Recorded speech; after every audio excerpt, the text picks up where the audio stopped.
الرحمن الرحيم أعوذ بالله السميع العليم من الشيطان الرجيم من همزه ونفخه ونفثه بسم الله الرحمن الرحيم الحمد لله رب العالمين اللهم ربنا زدنا علما وفهما وألحقنا بالصالحين قال الله سبحانه وتعالى في سورة يونس 71 رقم الآية hitiga wujene do kamana kadi tanna te do bane nangamal khamisan ko tan sun qasul tampillen do bane sine wujene hilli do tampille men qaso atamundo nakato wana Allah subhanahu wa ta'ala nyaga an yazidana ilman wa fahman wa an yulhiqna bi ibadihi as-salihin na'am واتل عليهم نبأ نوح الله سبحانه وتعالى دالي سورة يونس نقول لتنير آية باننا خطابا وآمرا لنبيه ورسوله مصطفى صلى الله عليه وسلم واتلو قرأ النبي نمي أنشركو كما نبأ نوح أن نوح خبارين قريب كما يعني أول الرسول كتنين يدون كونون الله غرفارهنا بخي كن النبي الله نوح كنتو كما أتويت النبي نمي جابين صلى الله عليه وسلم صحابة نون لتريني كوني خيفارهم بنا أتي النبي الله ينو الله يمدك كنت فتندي آية أتي إنا أوحينا إليك ودا وحي يكتنك محمد كما خو أوحينا أقر قيندنا إلى نوح كتا النبي الله ينو مغبي والنبيين من بعده النوري النبي من شروع نوح خو قد قيندنا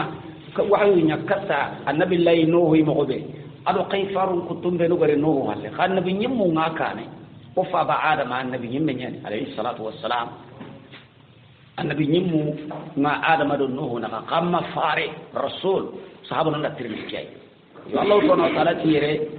annan karan coro ko kamma annabi lay no khibare nga kebe bane gara kamo kabi tankara ge sine nya ga da'wa nga kata ke dine kata Allah dan ke bana gan ka uy kata tongunga agada deguye be kita agada logoye be kita agada digan kambre be ngi troli nyangol lu buru be no go nyanga ina katu mago kiti na jobi ina khiri daga seli somburundo to murida surai sakita jara bono be ga illa kita ay me khabila ay me fami ken bede ay me yakke ken ka hede ay meremme kuso ko hunde ngo konno kanya sabarana adalla faranna on kinyandi ken magir dalla kallen kamma akhi san karan coro ku kamma sorobe lugo da tongu mutu ina katim mali di tongu ke igara do la sama edo degu sukita sorobe lugo barat tongu ke igara garandi iga gelle hakli shirbu me gidi no do ku be lugo da men yidi jange jama gore ila garunga nyalla garu bonon ta ku be hakli shirbu mun hakla jagrat Allah subhanahu wa ta'ala ti annabi nyimmen daire annabi llahi no khibarin qaran coro ku kamma na قال القومي birambe annabi allah nuhu gati soronda ngani ya qaumi in kana kabra alaykum maghami atin choro gella ganani nta ke wuce nya ga qoro kakam anga to tongo me antum muguntenya dina gume antum muguntenya annabi nyimu ndo faaro ni kondo nyai koy iri to bogo soronde ina mulli kara ata ganani ngara ke wuce be nya kakam ngo ko khillikata allah na ka nyambari na ka kaba na tongumba nganda kada kenga nyakama ka hogore na watajiki ayati allah adin ka wandinde kedin cimmandinde kanta ka wandini to hota naide indro hihe akrallah hihe tin kama ngaya dungani nay ngalla waya na unya ka kamma amiran wa nahiya bi amrillah kabandana do nyamarindana anyana ti allah gada ayonu benu kidinga nan tindille katta kai allah lingungi di awo sengi di kudini bangande kadangani temu cenya ga gilo ka kamma na nyaka da fogore na Allah tawakkal awa himma daga nugula de atin tugi Allah kamma de an ka tugi Allah kamma boy amma di Allah ay wa tugi Allah kamma sire su gati ken dina an masalulu Allah anyame ya Allah hidi hillo bani Allah dina mutu anna ya gasire mutu anna kitabe mutu anna annabi jilla mutu ko gara kencho ya sugare annawa ay wanna tugi Allah kamma nan masalulu ari nan kitin chokadi haka da kenya ko farenda yeri tana nuhu qisanka wara nabi la ino garni hakati be nyenya ken kamma dinan tadi dinan to sire sire nyanyi dinan li nambono hadamre mo maka suna sankin ta umutu namuno batte mutu mununu kragi ken kota kengi maka igi batta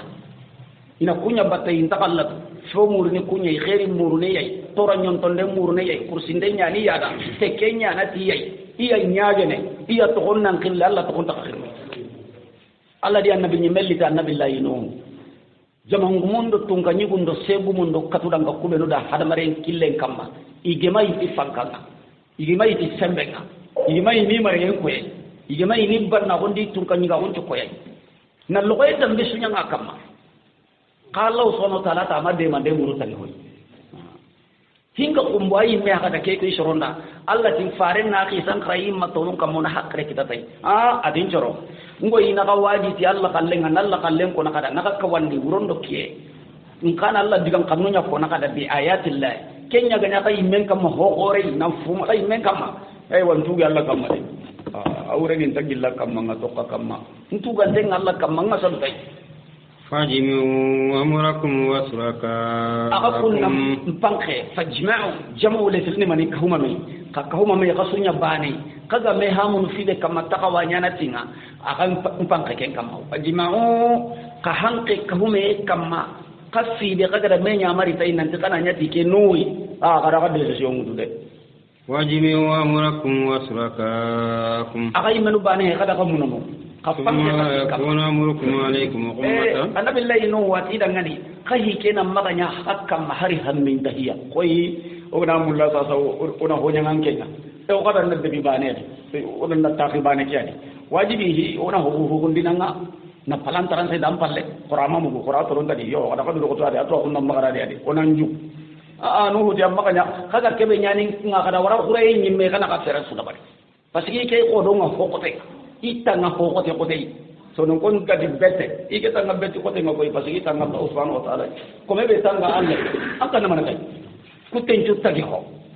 wa ka hanke ran ka huma mai aka fin kamma kai ke makanya kama ka hari hamiran tahiya nanti kana hokundinga la makanya kenga kada kamu no yaqdu ilayya wala tunjiru sage kan timmandin di katsinga kaga do hobe nya kama ka kontani de kada timmandi katsinga kana da bari wala tungero ne kama ka harin trinka kama harin to gondi na fa in tawallaytum kaga na halla koyi kaga na bisi naka halle koyi tongunga fama sa'altukum min ajri wan ko ne makatir ndi tuka dai wara Allah bin do kenya lenyi nya kya kai kamma Allah nabi nyumunda kai faru ani dinan kini yi dalli ini urondi kiyenya na tunci na tinya komonga fatam pancienya ka kullen kamatin gudu kullawi mi winga nyana golinya laqabe ga yiki Allah ni warai to bade niki Allah nabi ni suna kiya ko Qur'an al-Qur'an ma sa'altukum min ajri in ajriya illa Allah ndu bade ta ho kam maganta Allah de gane al-ma'budu bil haqqi ayan dinki ayan tu kana on jalli ona to bade murdo koy Allah on tumu wona tuka de murdu koy Allah on pisiri nyangi kamanenga do nyamari fibe kimpi yanya ga to ngondi Allah angwa nyana antu ga de koy Allah antu tuka de murdu sire angana muyi mu manya ngai antu ga de Allah subhanahu wa ta'ala wa kanu ken Allah ba ne kaya na diga mun trinka annan gollitiya annabi la inuhu hayki akoni sabna wa ima tuka de murdu kai wada ima tirinda kai kada wutuo kada ka halle koy nambara iyo matuga de tirinda kai tuga den ta ho kamma illa ala Allah ganda Allah kebe gane al ma'budu bil haqq tuga den na bani kamma wa umirtu an akuna min al muslimin igoni din kenya mari nyamaru be ga kini nyamari bani awa kem kuni komen qasuda har mara men tuda al jinn wal ins tin nan ya islaminga wa umirtu idin nyamari an akuna min al muslimin nan ya kayan dai Allah da na du to Allah kiteni na du kinallai fakajjabu ya annabi nyimme ke garandi fanazayna garan ke ka garandi kin wadi kan annabi be ga basasu irini siga ya kazzab muftari sha'ir majnun kenyan ko ne annabi da idara ho wonde furun te jani garante subhana anda wara Allah annabi nyim ana afqi farahana nyi ke agai kamma fakazzabuhu ila garandi ida nya garante ado ho gari ta suni gare na fanazaynahu mamma fil fulk muri honni kay Allah subhanahu wa ta'ala ti oda kisi Allah gando kisi kudo ngi jona to ngungu de Allah subhanahu wa ta'ala te halaki engari al kamon ka bitan karage cinem palle agar Allah yaga Allah subhanahu wa ta'ala ti nyamaru tanakini huren da bari bi ayunina to ngari yenga wa wahayina do ga nyamar ni mo anta kini ke fele adu huren da bari Allah ti halaki engari ko tabe no yimme odat ومما في الفلك ado ho ko undenga yuhurendi mani me sere ko undenna yuhurendi Allah ma ko Qur'an subhanahu wa ta'ala faren ma ko hadisi di amari hadisi sudi nuhu siram pakke be ganyi kahine yuhurendi faren ma sallallahu alaihi wa alihi wasallam kama tarikhunu ado qisanu na'am ado sharhunda no onotelle kunna haqqen ko nay ado keygum pakke allo ado ke garim pakke allo biduni dalil وري الدليل ان هي لو كبانه الكتاب والسنه يعني ماذا جيران كودو هو بيغارو ميدي يدو هو بيغارا ميود هو بيلي سيلينغو باكيا كني تومون هو لو كوغا ميسوغني غاري تو كان علماء النافي اون دانغيني الله غدا كوم خو بي فارين غدا كوم خو فارين ما حق كو سريدا الله دا كو تاو دينغرا غبي غبي القران نغوندي اناتي في الفلك المشهور الله غوني دا كو نانتي اهوري كي غوني فغوا مي حقيتي هذا مرم باني yonkinte gabenya nadi tagi fo ho yonkinte su so dengo kite kencho na hure gani hada mare munni manime i gunni manime i yagrunni manime jina nonni manime gundu hono ni manime jigan ko ni manime Allah ma haka ko serata o hure ke ko ni hakkan Allah rake ko ko ni goro ka hinai hure kedi kamane pakara kenya ko rora ken ko ni kesi ona no yimme kesi wa man ma'ahu ado ho yonkinte su tagi ho su ko hundenga hure kedi wori annabi la yugatin hobe da tufan ngami gore be gari na duna so to ga madingira to ni neke akan kamma gide he taga he fe itte he duna su mumia kenni nuhu sorom pala ke ngame mbani Allah har kenya khibaren ko ni kemma ho wato itu ada subodo dia agare na itte do hunti ho sunyi ni nya ran kamma jike go baka asu motia funti won tum motia na sako ni nya nankara agada tago suje duna da sukra ma haqqe be garo nuhu furege yo kawa kisa koro nyino no Israel an kisa nu igo daga na igo ma kan ko ina tada auju nanti kana'ana ti nuhu remme nuhu kismare ken to nyina auju bun kanana bun no yo keni tarikh ni to mo he wori gando qur'ana ayenda me so ti kenyi nuhu rege akenga do hure ke battenga taki tenya sakuntenna hure ke tana jike kubana keni garenya keni Israel an qisa nyatto mo hejike no faren do gongo ke nanti Israel la tusaddiqu banu Israel wa la tukazzibu kenni inda hobe ko dalil go ma qur'ana sunna nanti to munyo no ken to munyo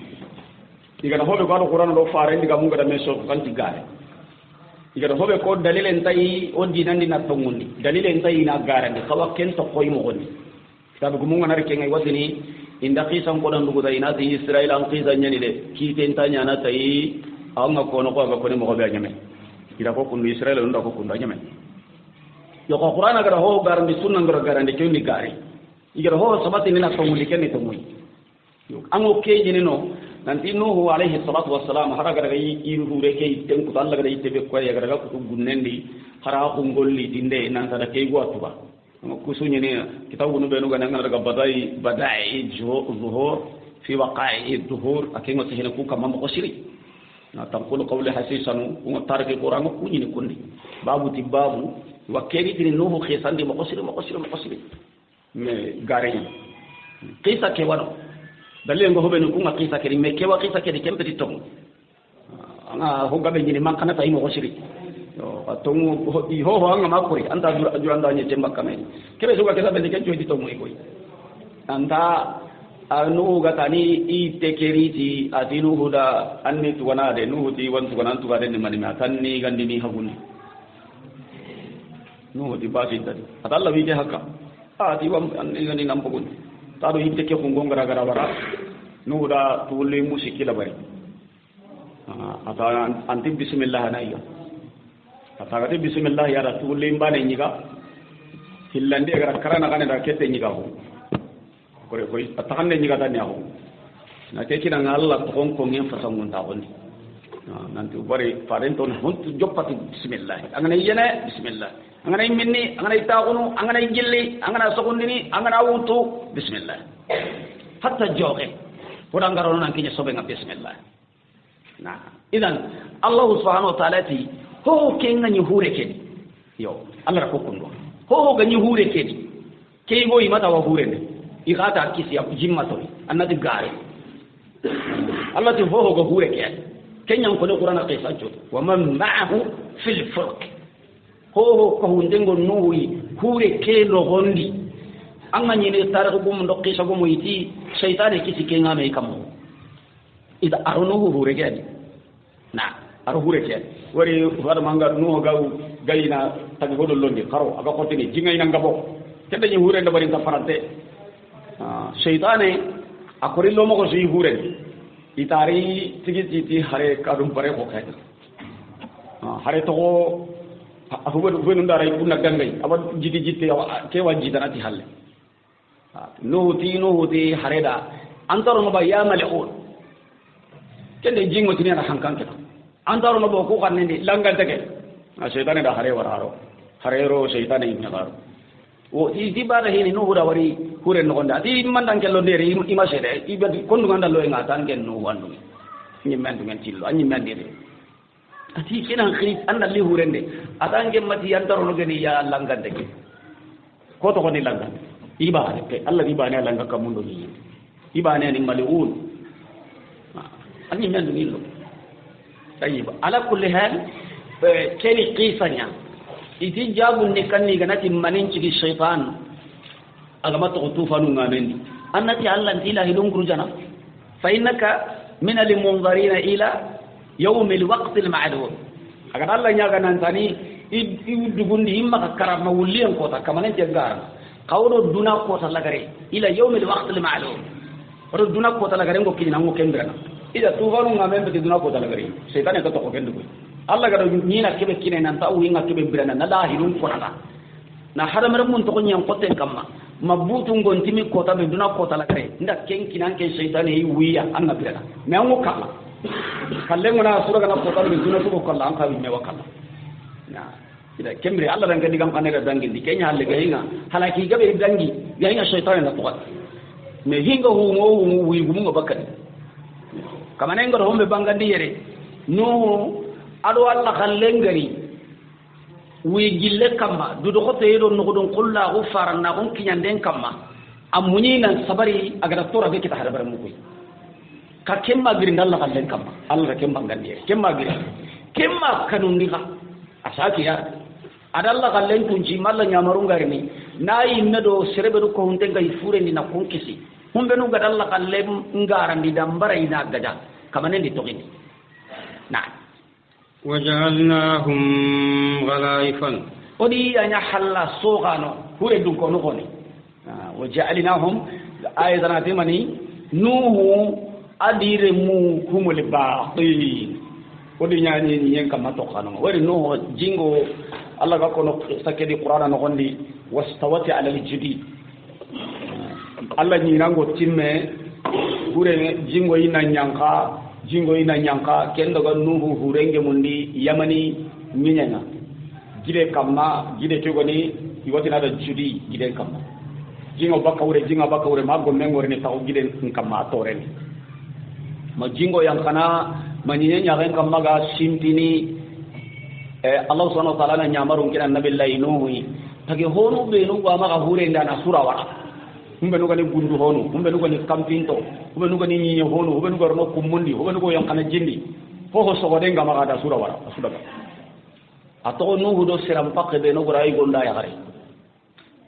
iti igara di hana be tawni na nyang kagide kay no ho misire hanan min nonya gide ke kamma ada yitten kutu na sangal len jigende solli sangal la go sallina gide ke kamma odo nyen kamma ga yang kana nan kawa kenni no ho misire hana nyen kam mamme sidi hana duna hanan kare halle duna fillande nga sigi no ila anda mi sidi jigindi judi giden kam yamane nyen kay kam may ga yanka seram pakke suga ni hure nda sukara Allah da jangiro liti nasu yon killa ga gonda ya kare no wi medire muku banen to farenda kenya ko alayhi salatu wassalam sam wa ham wa yasir ko soro siki lañu ko siki wari no lañu ko karagi ci Allah da kunya kene alayhi salatu wassalam lañu ko banake kallenya nda kenki tata kenkara nani tufanu ngamen mai lañu ko fillandi kento ko ngame gadi koni honga benti are mebe gani kanaan togonu tananu ray surahu no qisanundi kallenyu hana kenke kallenya nda kella lenyu go fillandi kenko hibranto ndo sankunto ndo kafir no hari ha benga dagiri antarni atiya yigidi gille ki ani keke sigi take hombe atogi me idan lenyu go fosiki kunyanto kunni samu wa hamu wa yasir e waduna ara mar mek so de kutte so bugo kwat kana Allah subhanahu wa ta'ala ti oni ya khalaifa oni ya duna halna so gano ni nyaram pala sai ni nyeke ya en kam hada mar mun kun chokon kenni nuhu dan kun chokon yani gatri nuhu dan ngani adamu fa adama hillan kenni nuhu wore nan ro fa ba adam alayhi salatu wassalam inna Allah wa nabillahi nuhu mani menadi gemmenta wori dalile tay tarik kutar gonda to hoganati jamanu tammi onati ke jamanin pakke ke kamen sinen ta uram pakke tarikin tay qur'ana ma ko asinam pakke annabi ma asinam pakke ko sira idan ucilata ngina kana utu annabi allah inuhu haqqatinga halaki ngunya duna subu halaki inati kenda duna hillandi yani adama hillandi wala hadama men so de nyamel lew na to nuhu ara nyu ko sikki bagay idan duna hadama men ko tentu haysata asubu nuhu adama holla kenco ko de sugani na utu adama inna allah wa nuhu bane so de ngahi kenco ko de su juntara jame asu halaki asu to jindi har ho bano ko kisida batte hurenga ikrai maso de to yo ana gelire agod jatene nanti yo sogoren tay gari dambe yagare onta tibi yagare da asli oy nuhure nyugo ko siki yagaru ko beno yakin tengiya nuhure nyagaru le nuhure monni ile nyugo ko kale nyagaru nya yakin ten nanya kun le nyagaru heta de nyagaru me kunta konten ode ni ko sogore no jate na bi goni Allah subhanahu wa ta'ala ti ara ko qur'ana no kondi ta ko dingira gabe atino ndi ya nya halla suqa do odi ya nya to khanu nyi nya nya kan kam kenni ko yinu so do ko alayhi salatu wassalam wa aghraqna alladhina kazzabu bi ayatina Allah subhanahu wa ta'ala to do soron to gindi odi debindi odi yola kumbe no go garandi ti ke Allah ayano he Allah digan kanu ngari na finu ko mo gombe serebe no go ma dunya ila Allah garandi Allah garande mbeti nanti bana nanti Allah garake ko tokwe kete kenya Allah garande serebe gambirina kenko kun kenya kemprandang yim po danginte nyene kenya Allah rangana nabi nyimu ko faruku garanda non pai iho ngabe idini annabi nyimu ko do farunda ka garana Allah ba kai Allah na tongun do nyaka ini Allah na sere siru nyaka ini anke beti sere anke beti tongun an Allah man ken kai farunga de Allah wano de ara farun kai de me hare su ganari asro kutina da Allah ma kenya kai aga ko diga umbe ko nay me diga munya tongu fe garinya yo ri walla ida Allah subhanahu wa ta'ala ti ida garande keni ado hobe gari banu Allah gara kebe ko anga madunga ibana Allah garande Allah ti bana ne kada hota na sabatin Allah ganati foran ta fibe da mike Allah anga ti fota na rawadan Allah garande de na roke nalla diga mun chori nalla shari'a nyalema nangira Allah kallen kama na daga take honon kallen kama kesu ne Allah garande de nya humbe no goro khoni ga Allah garande kama nen to da su yang andi jindi oda su debindi oda su tunnendi jindi jingo nyamene anta hurei me walla to banu ngamenga nyamene ona di jinga kawana li hureinga aide jige na su karniyan na su motili asu ciyenda hotel ci motili na canki jingo kawana anta ho hure walla anta hotel walla anta in walla walla to fanu ngamen ni ke itten cukka gidu kubane an to ko nyinya nyaake kam na فانظر كيف كان عاقبة المنذرين اي والله سبحانه وتعالى وحكر لان تنتهي ان النبي نيمنا ادي ماتولو atan nampai ndita garandi ndado la garanga nyamo ko so menu way nalla khalen garandi na kuta ila garum bono anyi ke aken kam mangana wudu gelle nabi la inu busoronga na'am ana ya kentar ana kentar ko ikun ada kana tarhi gabe ko hari tagi wonum paso be nugo ni akashi nugo gara kashi nun dabari bato be no wonni mo be ulunga kara kanjaba nunga kara jari to makara turunga kara kun idu ko to nakenga mo kosi wore kunti igara ga tarhi ke bari kenya ni taro ku gara ni nanti nyino nga torandi awa nyino nga torandi bato do gondi annabi lay nu ti ikitra koy kata nuhi Allah ga tagar Allah nyaga ara musi nen tak kay kumba ko no mo be tay be tar ko ba ngara kenya anyi sreso in ko lango pakanga ni tar ko nya adi ga mu ba ne andu gudai mag madina ke gara dafa tara jarin tenya nya mari jarin tengo tirgo so musi num baga do nun anda ke gari tega tirgo so ta musi nem baga ko nan ni kunya nganga ci nyino ngai gira gara tay ko kuri tar ni nye isa to gun to ka ji ke timba ji yakaya aywa ni yakaya musi da ma ake aywa tikanya na ullero musi na ga tagi tay ko konche de kuyi kullu ku laqabi Allah na ku ko no khisan de woni mu gona sariya walla faren ni ko hadith sahante ni wa Allah ngane mu na lemme balla ko ya kan binne mu wala kesu targe lampu ko suna balay zuhur badai zuhur fi waqa'i zuhur itwana kebe gada saha madhhab al-hanafi gan kenyani madhhab al-hanafi anga to madhhab al-hanafi madhhab al-qunaqati be ganyi nya khay kam madhhab al-hanafi nya nyuwan ta so ya gaba so naam abu hanifa madhhab ke gon madhhab al-qunaqati be ganyi kam hanafi maliki shafi'i hanbali hanafi madhhabanya sanqinten islamin kunda nan kota so mani dangani ake ahilani bani tuwana nya wana gore nya abu hanifa oda ale tirunu ko gabe ngari le tirunu yugo nu rado maliki na maliki gara takke hiyo ko yara maliki kurundi le tirunu da imra kulle tirunu kharaga be ngana ngo kulle tirunu jeni agara le tirunu be no sa ka tabu hanifa hiyo ko di maliki ga madda ko tay ara maliki jabi taswiti Allah ayendo Allah faren padi sikete den na dalil Allah na ko to na qorenyani wa aida khadi akenyi taj julanyani matu daru jula hombe to kudange Allah wa jula jini commerce nyani amabu de ke daba amabu communique daba amabu malinda ba jula wu I wa jini abu igati jula kenta wa sana goreje bo kenda dina ke sam to ana ganari agar hari ki bane nyere agar hari koye nyano kunde anda hari kaso nyano kunde awi to ko ke sanki no ni dina ke sanki ana to ko kenda ma jihabi ke yirwande mo wasir Abu Hanifa ko julanya ni awayalana awa commerce agunga kedin me ciana sere dina bono julantanya na annabi nyimbeya jula annabi nyum annabi farema jula gonda bariya sallallahu alaihi wasallam mecce do sere dina da do mere amme cenge dam mecce amme cenge nani kharange mbane hangonya Allah kutana ngal Allah kutana an karangi an to ko ken an karangu ndeke an karam mo ko gondi am mudira gondi am mejira gondi na angono nyeli hinda nani mecce nyan angono nya tagenye mecce nyan angana nya garanke nya mecce nya shakkaw mabaw komaw kuni mecce nya anga mecce bedi annabi nyimu mecce nya keshi annabi lay dawuda tagende konda taga hunda pa na den ka ya he najjar konye nabi lay zakari anyimi ni tanya tay ba nabi nyimu kusu mecce nya su mecce roz dina takille dina ngenni tumubi anga sabatan chondo mendi ko annabi ga kono al-iman ma waqara fil qalbi wasaddaqahu al-amal hum bi aran chondo mendi allah billahi nan taw yiri yo gonde ran ta bagandi kembira ngo gilli nan golli tay golle nda bagandi tiya allah subhanahu wa ta'ala wa bangan no dan ngani yere no ko ni do ho goro hure ndida sukisi no sokoduku kube no garo da ba te fure kedi wala allah gamire leti kani odiyanya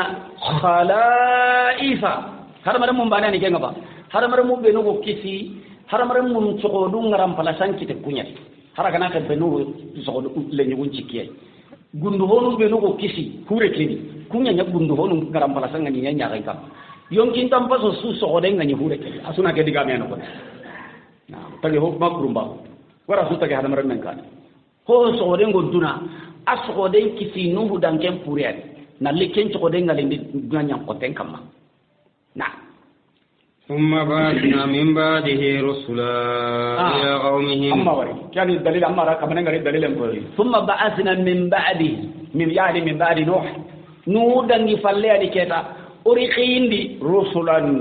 فارونا نودن يلو ده فارين كبلي كيف فارون كمو سكيلو تمر سكو نعم إلى قومهم يسوري كتي شروني وجاءوهم بالبينات أيوة فاروق سكهم من دلي كتي متونونا بالبينات جمع مؤنث تي هتم بانشوني دليل بانغاندو أنا بني منو بريو وند بري ده هون أنت بندو أري ما كاين دم بينا ده بري كم بدر نبي ما بيد كم بدي مودا هو بيجو مودا هو بيدو ألم باتلو ألم كني مودا هو ديكني kamoda ko be anga hoda barni anga butarna honya ko amma anta da barni min dam butundi manga nagaja tembe de annabi nyim khallali li qur'an kamanya allah tuwagu dinal tuwagu oda dalili bangante nyakina su fa kay faru ko annabi nyim ko allah subhanahu wa ta'ala ti hatam panche nyakinin den nasui ko be yiga nan kuta allah wo hujja kinanga na dalil kinanga na sefesirin nene kinanga na jikuranga an go digamu no hakran tonga tunu nan tan digamu le tukui kuni Allah digamu yangi ni kinyandi taguman tungo kitene kenga nabi nyimme maka aganya na kaba koy ayatan min Allah wa tasdiqa lidhalika an-nabi wada dalil yakina fi فما كانوا ليؤمنوا بما كذبوا به من قبل imanya iga to gondini ti foke be garande nganya tay kukane kahir num be no annabi nyimme ngari asasa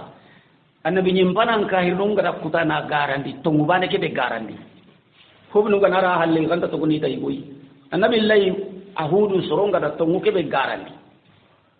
honu gadangi Allah gada adi gan kompalaki annabi lay salih agari ado kento ngubane yalli aga soronda kento ngwa garandi mato masakai maduna gangiri ma farenga ni sallallahu alaihi wasallam gelinu soron kahir num ngada to ngubane ke be garandi farendo annabi nyimme ciro kento ngwa fo maka la ilaha illa allah annabi nyimme be ga kata kay kana ken annabi nyimme to nuhu rasulullah hud rasulullah salih rasulullah isa rasulullah muhammad rasulullah ila nante allah bani ani to ngombati ho adiga mun garage na anya marungo batun wa ko sengo tokkono fo ho suga kitenda go gilla go sagane katay annabi nyimme be ga da kaya kayina to ngundi nan chakai na diga mun terin kan nan golinya da golinya kitega na atika annabi nyilla garundo hombe gari fana nungara to nguke be garandi de ku hillandu hallan ko manya iga to ngondi ni tay كذلك نتبع على قلوب المعتدين ya ko na dala ko dunya ke o ga be inde nyana yadan ton ton do men kamma sere subo yana ni nyake ya ren kamma yadan ta hum panan ni Allah kallen ko ni halle nan tan ken tay yana ni me kalle jada ken yada ide to mu ngari halle nan barai na gare mutu nan to ka kamma na nyille to mun to ngajana ay way da kiyana gelle na bin pano gelle na billahi no be gani farum pano na Allah wa rama rasulullah sallallahu alaihi wasallam na kiyani yadan ta Allah subhanahu wa ta'ala ti yadan to wodi ho go tereken kille kama maduna gangiri ho ga baralla kalle kay an ga barato mu kay an ke nyato konni yadan te mo otari yadan te kembere ndangana na كذلك نتبع على قلوب المعتدين Allah subhanahu wa ta'ala ti kudunya no ga yadan te ci sondo membe ni ango yaga bani ta Allah nan sondo me ki atekka hari to mo wana juruman kam man ta ho shornan kenga haranyi mega garna hari ga ko nan to rondi ko tasu anya na gajalle mai anya na aballa nai anya na khonne kenya alle serbe no do annabi nyum ngora me nyu wori jaxe ko hay koy annabi nyimme be na ngari tan nyaare ngabane gani khairiya na terinka na ta ko na diga mun terinka annabi mega ko annabi nyimme ko tanci wa ko ko ka hubenu ga yada Allah di sondo mun tax ثم بعثنا من بعدهم موسى وهارون sage kuntu dangi halle oda khayinde nyai falle annabi allah musa ado akhi haruna an kasai alayhi salatu wassalam na woni hille kay kata firawna ri jabanga wala Allah subhanahu wa ta'ala Allah kuye andu ngin Allah kuye nyi annabi allah musa ado haruna sage habe ma Allah dan nabi nyimma ko mutu ado kay farahuna kini ko ne kay annabi allah musa wari bange mago kursinde ngo nyana sina be firawna ana sina wara ana sina nya kursinde ngana sina wara sina be gara wara kursinde ganta nyana haruna bange kenya alayhi salatu wassalam dangor ba ke gari araji mundu kursi ndege si dengi annabi Allah Musa ayani ko kone me Allah da faranna bundo annabi nimma kun kinaye kenyan cikamo ni Aisha hadisen radiyallahu anha sahih al-bukhari ati ga daga hijunga yanda ni faren patiyen dangi umaru hakati abubakar hakatin dangi umaru hakatin dangi igo hijunga tigi tilli semure itoronga sahaba nyogodi ado jama be ga me kamma gi tirindini ti kondi ya rin kanunan kota sai ai sa ti diga me kedi kabako iti sirebe ga dia rin kanunan kota dunasu eske i mega da hobe biri ide eske ga kenni mebe ga keke sho posina wato sirebe ga dia rin kanunan kota sai na iteri ke mako siri ati sire ma jabindi hubenu kana jabindi jabu ngakata ida tirin den yellandi katay ati annabillahi Musa andi akin kanuna ko to nasu waranna akin pogabe nyini hasidi ayi akinda ti Allah gada nema be kinai gada sigira be kinai gada kanan ka hobe kinai surtu na kin ko ko ngana gileto kan nabillahi Musa Allah gada nabi nyimma ko do faranna on kinai ta direct atin kama an kotinda ndunga ida wudu me mwanya gana anyi me halani ndemai ngam mulla garanna de mandana tanakinin nga anyingin cirenya ide anyingin maren tintenya de bale akhi anyingin nga kay idi manin jiga gamati Harun waranga na tingahi adu annabillahi Harun bagana sabiha anyingin agi tanantama ina mulla nyangi ya kay me Haruna akhi ati Haruna akhi iya akhi Haruna ina mulla nyakenye kenya nan kahinga ano hondi ndana annabi nyima ko kiro faranna gunda bari magelle garini kamanen billaga jabene na prew non kini na koy igida kewi kane hinudi ike nema an sabari dia parce que butu hana ike butu karama ike di to mu kabar karama yo butu anga na butu ta anga service bi Allah ta dabar wari farana ko annabi nyima ko nali explication nya kini soroma civilisation nali himpa mun di soroma anga na butu ang man nyimme khallella danga mo hokon to danno hojidi فهارون هو أفصح مني لسانا ase kiten nan shirike Musa yo tarbu mo hobe karondi no tinene kutte nyanya Musa ne kutte Allah nabi jimmondi to ba ga ta faru on Allah de ya Allah ga gollo ko nyano to kunya khimantu anga to sakka kuy Allah man lebu ndere nabi ni mun do fare lebu sundi sirabe kana lebu ko annabi amma daga nan ya nabi sallallahu alaihi wasallam nan dia hin kinte nyanya ni kunni lebu ne kenta nabi nyimme Allah ba nabi nyimmiru faare ti lebu gay abada suhu lebu ay e suhunun kala mun deni nenenya serebe garni diga nanya ko soronda lebu ngoken nenenya Allah subhanahu wa ta'ala zakenda bari ida alimuhim kamane subhanahu wa ta'ala annabi Allah Musa adiya gin qanunan qotime an tuhibba li akhika ma tuhibbu li nafsika kebe anga mun dan nyimmeda anna kananga ginda annabi Allah Musa da kenya nan qotas Allah gada kenne ma be kina ya tani gida kahiya ida sun Allah faran na kun kijandi do me kamane da nyamada na ila fir'auna wa ma'ihi Allah haydo kenya yere oda Musa mara diga men jopai pasga yang kai na wawle atiful lady agida akhi Haruna ken ko hunde ngai oda kai kata yadan da horeke fir'aun biayatina to kai hinu ngam misran ta ren ko ni fastakbaru wa kanu qauman mujrimin iki ndera itu ndera ko yoro duma ka burunan kawadu e ko sanyo golle buru jangano ngai dalla nyamarun cobi kutandi na falamma jaahum alhaq birambe to mu ke gari ani indina ken to mu giri ki Allah bagenya ida qalu yo ko sati inna hadha la sihrun mubin itu ken korti bangante ja Allahu akbar Allah subhanahu wa ta'ala antoro ngani ati to mulya to mu ke giri ki Allah igara kini annabi nyimmenga nanta dalli kat yadi khifare ka idi kortenya idi Musa sahir ado kebe gari kortenya guma kebe aga maka anda sakunda ganya na sabata ini to da ke kortenya andi kitelli jibanga na bagandi an kitelan to sikara ga qur'ana idi kortenya ni akorta ko kabangante ni qala Musa nabi nimmendi ataquluna lil haqq yala katini to munya ka lamma jaakum birambe to mungara kai katini to munya da korte to mulli halle kai nangire ka kamaka ahura kai me da kadari mo kontu kawai le ne kenya milan ni na diga men ku kan di sondom boledo kawadun ta ko dundira nanti korte est ce que kenanya korte asirun haj ati kenanya korte nga ke tawla tanya korte Allahu akbar korto ndana ta kitene kortunga bengo magade korno kortu hita de kortu nyani je golle ke hayana ti honga be ya sukor garanto be gana mulla ni yaro karambal no awan gonta hobre da barne o kugo hobe da barne ho sire korto ndeke je manya de ha serebe gana ti ya garebe gana bari kinai angana re wona dungan anga dungan damma korto serenga takebe mulla tabi antai go mulla sa anta ka shirona halle kara korto na bagi mo golli na jinna no nyakuno kake na jinna mbattano nyai ina ko bare kini jinna no igara bare be konanke ndanna kini ina ko bare kini jinna no nyante la toromba akere na bono kenyi go ke keta ke ayi ranta ka shirona halle igo ke aga bara ya gare ngai gana golli igol lan ta shirona halle kiliya be ya gadi halle ko nga ken ka gana bagan ken kiliya gunda an kiliya hore nyen goli nyalle ma patron na wa ana wudu asuni ki andi korto no ati na korto ndana hore nyogo ta atire me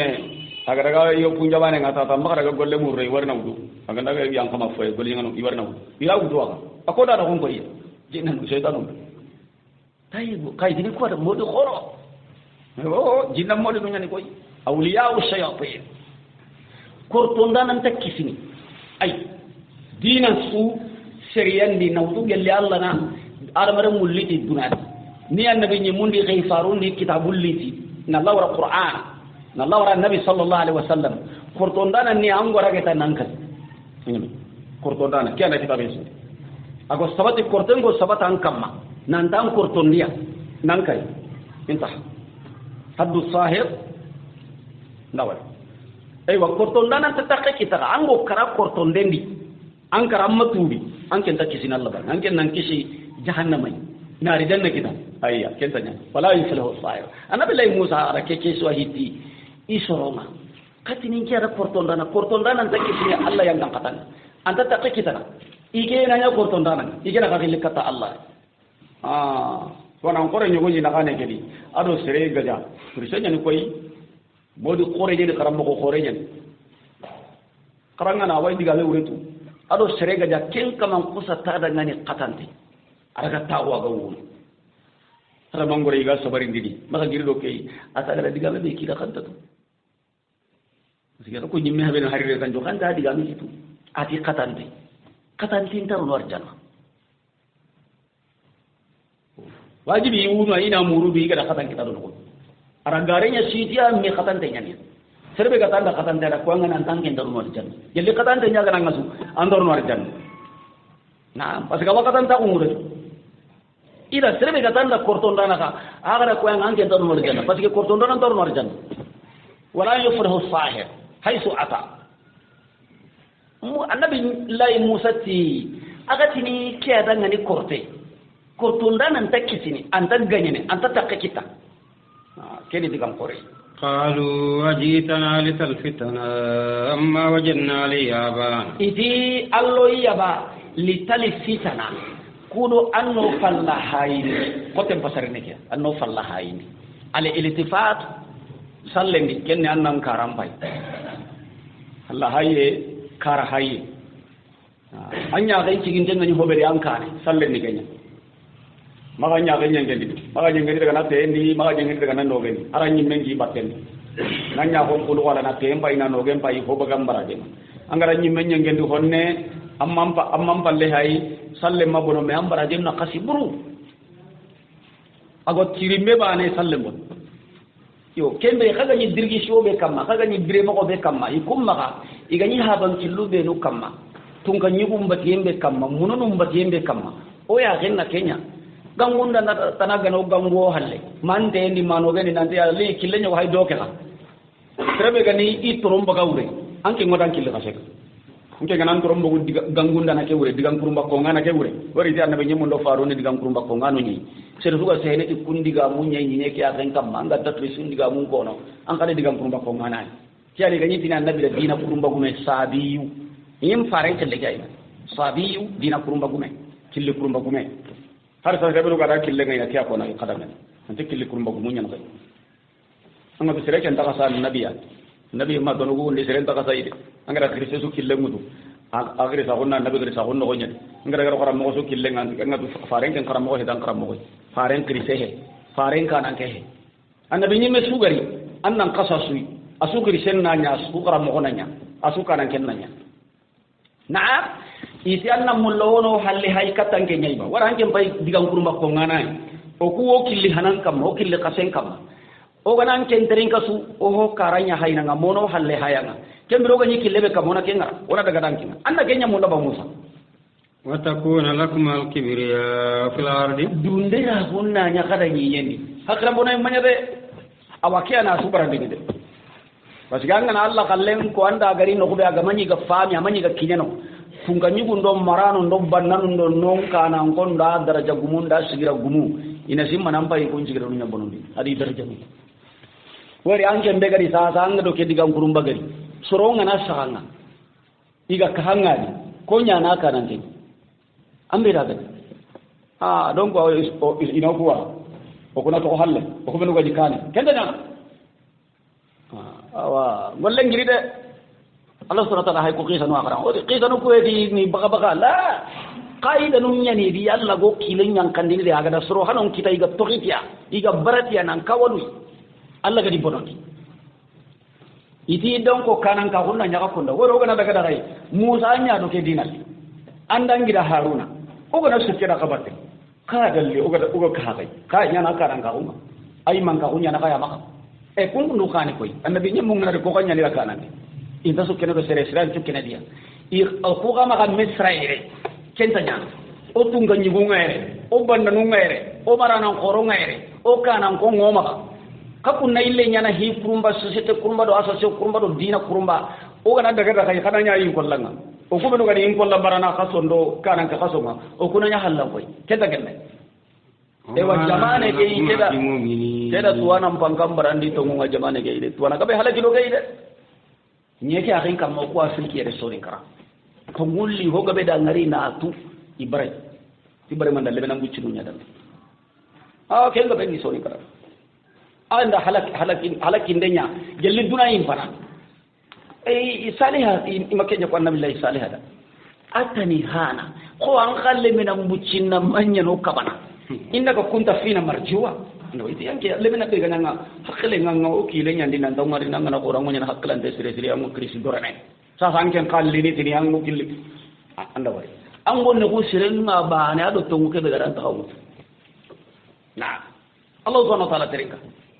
iti koyi ma nahanu lakma bimumin o manya gala to ngondi lano onta dungene kado hobe gari onta dungene tay wari o gana dunga isu imati gare de o gana dunga ga nyana ingollan o ko kata nya daga na ka kumbatte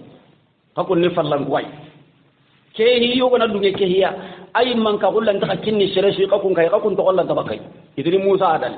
Musa ti Haruna ti kiyam ko ni o ko to ko ta ko ni Firawuna to ko ta ko ni Hamana to ko ta ko ni sere sun to ko ta ko ni Misra ke hidi ganta Musa wa Haruna awa on ta sakai o man na wa khala fir'aun ti ituni bi kulli sahirin ali ti garingati korton dana su diga men magrige nabillahi Musa gara faran na hunki na ndai aga di kan don ko don diga mun ko Musa ti hari do dalle ngana riwaya ayatan da qur'anati iti bi dalil liti dalil gamma andan ti sehe kam annabi lay Musa gadi guma ke sakundi agonya sama kenga Firawuna palenga ara sehella be ya sambulen joronga ai dogo da hobe hamu ke da fami annabi nyimme he o korto ndana nyani o ke keri batu tan killenga ona nya kammo it irjihi wa akha adi ya ke sagandi dugunde arande munkiniya wa ba asfil madaina hashirin anna gango ngara amare nga ho kamma anna gango ngara igananya kame korto ndana ngore Musa gananya kame korto ndana ngore jamane ke ko manu ngaire ko korto ndana ngoro ngaire de jamane ke sugana meni anke Firawuna gango ngana kine sere sun ta lungum jamane ke sugana meni su korto ndana ngoro wakitene ga Musa ni Firawuna di seren ko ma korto de aras gango nchanki jamane ndi na kotan ko wallahi megara ko qur'ana no gonde mo gonde ila nabillahi Musa tirinde ati soronna meni fetin ko ta kamuno kuyen kota wa ayyuhu sharannas duha soronna me ko me wulluha wa an yuhshara an-nasu sorontu nan kawma mai an gami wullu han pakati hobe ndanya anda to ko sere da fukkedi lampa kummentai anda nyini kiyenga to har bango sankai nan tinke tampinda amenya bete endire na falamma jaa saharat birambe ko to dano ngari qala hum musa nabillahi musa tida alqu ma antum mulqu ati qawarandi hombe kaga na warandano ori kenni ti kenni gara Allah no be no kine mai kortondano jaman cugari gar metriene iga metriene ko gani pampang kula no kunne karlem korto karlem no kumbu halle anke karamo gono ira kenke tutire kunta kontene ko ma goro tanyere kortondano kenke dikka ange ken jamane yanyani non dinka ke kun doke yanyani non dinka ken dinka nduro karamo ko hore nduro tanyere kortondano hore aywa iti yodo o gabbilla golle ndofa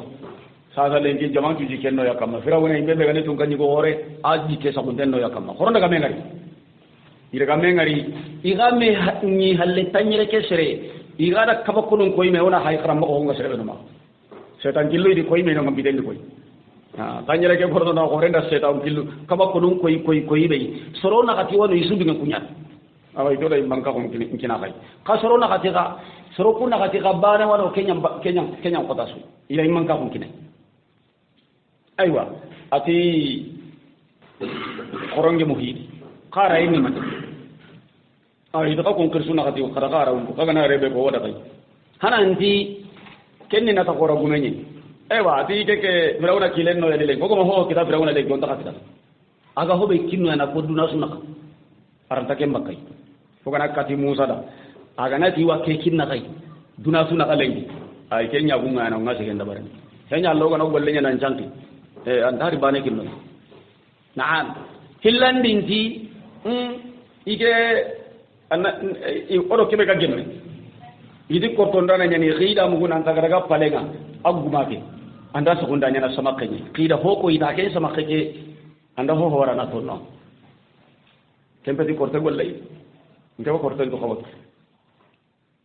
akana nya aguma ke gane kenya korte he agada ay tati alla ndeke diga aguma ke ko nan dandai le sama kenga mo kono belu dabarni gella gana kati kenya dabarni ko ko kortu kuisu aga le mi korte sikande ndi ko wore hontu musa ay ke inde kenga ida wari agani hawo daga na menyo ma wara kana korona daro de o gana lo ko subbo ne ngo kita na aywa atoko kristenya ina katandi awati kana Allah hidun kina kai o gana kunnan ta kalle ke heti korte to munyen ndaka kallum korde on to gondi dai on ta kimera gelliyo nke wa korte ndu khawat o gana ta kalle peti korte su Allah kalle nyani on to gondi tay frawna go hombe nyano nanya moy e to munni kaisa ngana to ngara wutum baka setrenka minga na dagin papa tirne minga na dagin ka utirni minga na kinyo kanga ketta to dina mutun dade batte ngangu idan ken cigi gabbugo kurenga hi hana nyai gar hobe bere musa na it gari baranga ite annabillahi musa dangani imma am filana waran oda ko sago kita mangana nyamarun kinoy ona golli ta nyamare ko hilano khallu rabberanga na qala lahum musa alqu ma antum mulqu annabi nyimmen di jabi reya ati kada hora kebe kaga walla wari gari ti firawna dangane inna lana la ajra in kunna nahnu al ghalibun iti firawn o gana kadu musa da tugade ngoda ba ati wo tugade ngakada innakum min al muqarrabin qayn tinto ninga e way tan nabillahi musa do ra gari sa kon kinan biram bay ati ay ka kunam bo ko be ga ma kada bari onangal na'am falamma alqaw biram be ga warandindi qala musa Allahu akbar annabi nyimmen tarinka ma jitum bi sihr ati kebe khari tay kunno as-sihru kyani korte kama di galle gene korte nya ira lembe di korte di kakum bagari ti hombe isasa kay me ni korte wari ku idi taral ko monti korto paso no filli isere foron to nyikunya guma gumu igana guma ma sa ina guma lemba mu cine igana ma sa na fitta beranga sama ke nyanjuru mini jina mo daga sama kan koro dal kubanu kunna kacce mai ran kase ina gare kita hari gana gare nya kita igra ma sai gana sedi bugu sama ke kare kembere ho ho wai di kalle nda bari tanyere ko to ndana ho ho wai ni jinna kare e jinna no ngol liya de ngatu duna dan ken karabane sama ken juru miniano idaga sama ke jinna no daga sama ke mutuar dalli na biram fakat taw ma sama ke ngasetu me nabillahi musa bi kay men korte ma ji'tum bihi fobe kundu kada gari kagari tay kay may men korte wari kana korte nya ko kenya ciki tagari ke kan lenya korte ka na inna allaha sayubtiluhu aywa allah ma gara bonondi korte ki allah na bonondi na kadan ke korte malla gara bonondi inna allaha la yuslihu amala al-mufsidin allah subhanahu wa ta'ala tam bonondi ndana golle sirondini sirsu ga bonondi ndini anga hobe dabar ni allah ta sirondi hobo bugo kedi de sirsu to onya ga ne mufsidu ange ngai na bonondi ata anga hobo dabar ni allah ta sirondi aywa ayem ba ya mara na don dara be ganata ndangani nge andin do moji ani kortunga me kiyaye gara yeli tawhid ngam magade anka ganai korton dana nya korten Allah gana gampora tanga da ajira no gampora tanga ma jitu bihi sihr inna Allah sayubtiluhu wa inna Allah la yuslihu amala lil mufsidin ho gada gari kortian rabare ngolle Allah na bono di bane siri suko bono dindini am golle tanya no hosire Allah bangi harangaran cagon kita dunat na ويحق الله الحق بكلماته الله وتمنيا نتموي أو رنا وتمون سبتة نتيجة دكان خنّة ولو كره المجرمون hari boleh berjangan dengan berakenga de hari boleh berjangan dengan berakenga hari Allah putar dengan berakenga hari yang berjangan dengan berakenga Allah gati to muke beri ni di yang koten kama wakila sene anak ane ngasa serba gina ane kita ni tina asagan dia ina gaja anak ane ngasa ini halan tab anak tab kafu ambil ina bono anto konna bono anya gunde na kinyallai kama nangi dinan tabatin la yutimanna Allah hadha ad-din ana bijime na kya ke dina Allah na timman dini ni ke akan kama bane dalil kama nangati al-yawma akmaltu lakum dinakum ke dina no gunto toko la baytu madarin wa wadarin illa wa dakhala fi tilli sen ta toko ni ke akan kama guppen ta toko do intaga inta toko gidin taga inta toko ke dina taranga marga ngame marga solan ka tawre ane ne tele samba ure bane debu benu mu mangani hilla kappe haranga na salli anna salli jiro nyi nyaw tudde ndaga mi ko horo nyana juma horo ngo kundi lenki madrasa horo ndottu wana horo ngo taahunu igo hilla kappe ngo jana kubenu menu faabalo de kismanu ganyi muno batini iganyi khoma kuye nyi mena jamanu be Allah higa zamani rono lenki anna kunya president nu nyi ni adi ministre no iga misirun tagana iga haran kanun tagana anga mati Allah khallelo faren kalle gonga jana yo keni Allah la hidunya annabi ji mella hidunya sere magina ngane sidi dinan ga jangen de nanga ja dinan ga yobo mena dinan takki maka kenda bari de semben ta qoron daga janka ne darja qoro gumun daga ja banna qoron daga ja marana qoron daga ja jama gumu qoron daga ja asu yawo Allah subhanahu wa ta'ala ti awasene annabi Allah Musa qisandi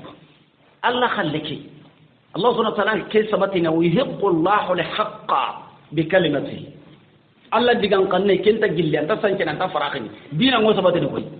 dina ngo sabatina no qos walau kariha al-mujrim hari golli buru nyangano ngana barakenga wari golli buru nyangana tamulla Allah galle nan sabati garanten tamulla Allah galle nan sabati al-hudiya indam mulla tungun nan sabati Allah galle wan nasara garanto jeni indam mulla Allah galle nan sabati mujrimuna kafirno indam mulla Allah galle nan sabati islami munafiqino indam mulla tungun nan sabati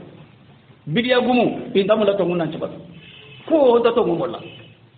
kuni jama buru khoron duna jama buru khoro ahli al-kitab na'am kunna al-huda wan nasara al-kuffar na'am kuni humbenu gomunon bata munon paso to ayimbi batanan do atana aywa takandi buru ko filli kunna du kapasilan al-munafiqun alladhi khibaran kuni kafirun yani fi wasalabin wa sallini wa sumuni wa hijini wa jakkan wa qur'an kharanga wa hadith qarna ne silamin hay bidiya gumu kuni jama hillandi jama buru ko hilli kuna silamin nyadi kuna du ko huru silamin nyadi bidiya gumu kallani kum pa junta Allah kallai ha junta nabi kallai i menu kalle i menu araye i menu tuagu i menu kille ramonu killu krisin killu faban killu tuagu be amagiri Allah amagiri nabi طيب الله سبحانه وتعالى كيف تكون مجرم كيف تكون مجرم هاي يقول لي برونيا ngano ngana bara Allah khalle mo sabatini awas sembene awa hankan kitaka ke digam kanne gana nyigari ke ga nyigari munon ta bugutini makka ay muno batella mani bugutini makka ho ganta konni no la ilaha illallah sawde nginye muno batte mani bakkani kafira ko mani bakkani yo me Allah subhanahu wa ta'ala ta wanyana awaduna ko tenci wakunno aga makinya hari no be kellenki kafira ko mbani aga no be aw sakayi annan to ngoliti Allah annan to ngoliti annabi nyimmen digamenga silama ko ngari ni tonteno kaira ko kebe gara warni kate ango debe sutu kaira ko mbani aga no leki mushrika ko mbani aga silami imme gandoro no adabu ngari harisa o jamane gana fanni e sokkuta nanti bane ta munafiqu no nyana immango bidagu mu nyana immango ke tarihi hulare dun ko no nyana no kin dala garni la ndala garni to mumba ne Allah garni فما آمن لموسى إلا ذرية من قومه أما تقول لي النبي الله موسى دا غانتا سقود بوتشل ذرية سودة بونشونغي الله مو هبنو بكاندي غانتا بوتشل نجلي النبي الله موسى سوما بوتشل أنتو من على خوف من فرعون أنا بقول كنك كم فرعون ده ما تقول غير كم بده أنا لو كان جالس أنت هو هاي دوار ماجي kaga na yidde bebe kaga kunda bedi kaga miside bedi kaga jamane bedi dinga be gano abara kaga baralla kalle be honga be da tumuke wari na famu kallembure asu hayta kuno garanta ko rega na tike be na daga be tongunte yanga ni hari sere banen ta da bate masoro hilli shiki ida daga na mere ya daga be kono kenya ni tumuke mene ka nyana kammo daga jasa nda ko wari anna halaki da bat الله سبحانه وتعالى فرعون النبي الله موسى كان دغاب مس بنو اسرائيل كوندا تو مسران كوندا تو انت النبي الله موسى الله كيف فارني اغا كبه كونو كني لتمو مي على خوف من فرعون وملئهم نان كانوا فرعون يفتنهم نان كانوا فرعون جماعه يجي هتنا وري كافرين تقول لي كاي كاير كو جماعه هتبه بده كوندا اهل الكتاب اليهود والنصارى ادو المنافقون واهل البدع igana idangana mesori igadangara ikontangade igarantokode ikontangade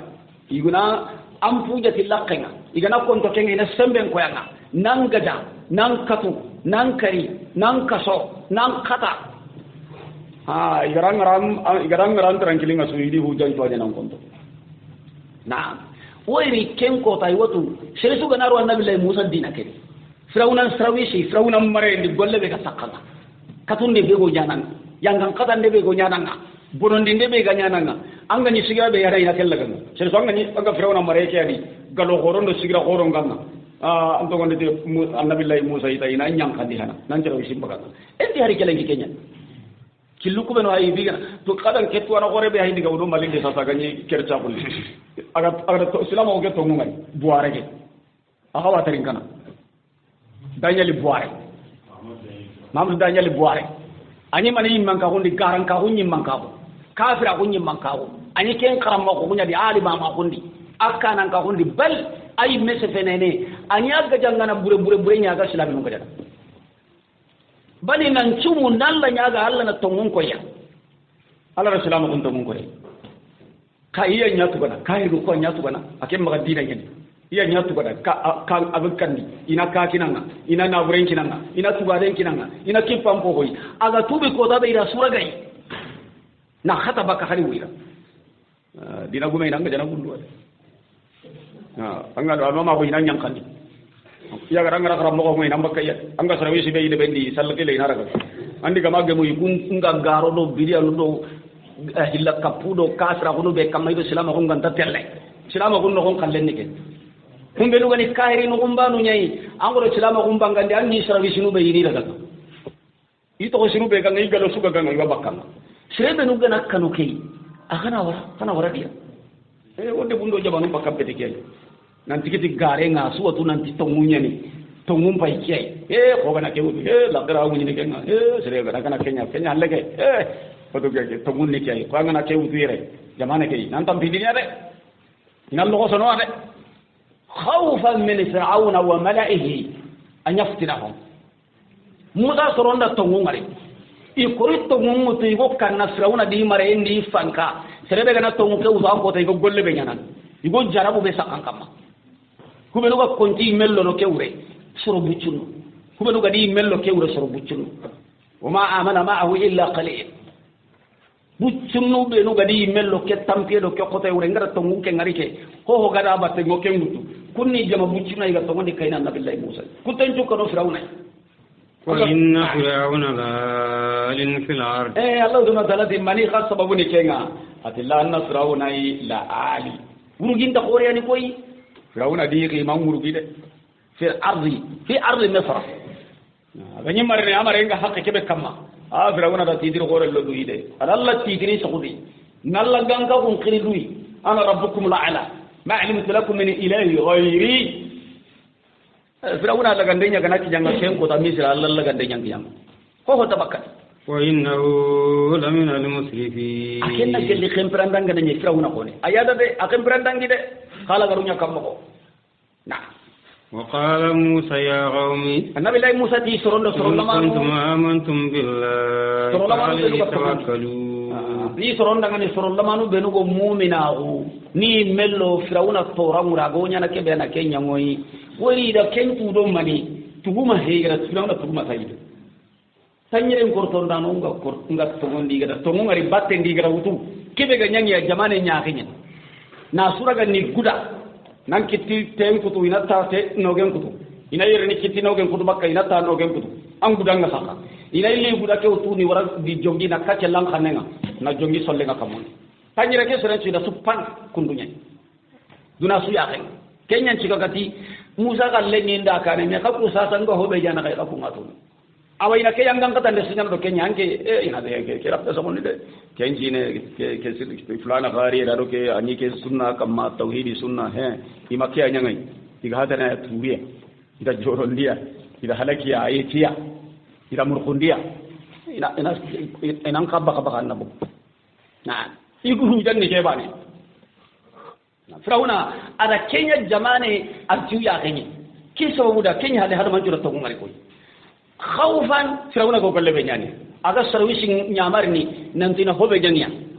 bucunu benu gadi mello kengure nan to ko to ngari halle ko to nano ngare jaba do be jabi Firauna khurayen kamma kenda haqqale kini mu'min khalashin tawma